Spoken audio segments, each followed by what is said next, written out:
Hello everyone, আজকে আমি share করবো একটা মিনি ব্লগ। তো সেদিন ছিল আমার নানুর বাসায় দাওয়াত, আর ওখানে ভিডিও করতে যে আমি অনেক শাই ফিল করতেছিলাম। পরে ভিডিও করা হয়নি। পরে রান্নাঘরে এসে দেখলাম যে এখানে হচ্ছে বিফটাকে গরম করা হচ্ছে, তো এটারও একটা ভিডিও ক্লিপ নিলাম।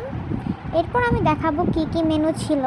তো এক্স্যাক্টলি সব কিছুর নাম আমার মনে নাই, আর আমি ভিডিও দেখেও বলতে পারবো না, কারণ আমি ভালো মতন জানি না কোনটা কী। তো এখানে ছোটো ছোটো ক্লিপ নিলাম, দেন খেতে বসলাম। তারপর আর কোনো ক্লিপ নেওয়া হয়নি, এটা আপনারা মায়দামালি হাতের ব্লগে দেখতে পারবেন। তো আমার এই ব্লগটা এই পর্যন্তই। লাস্টে আমি একটা ছোট্ট ক্লিপ অ্যাড করে দিব। আল্লাহ হাফেজ।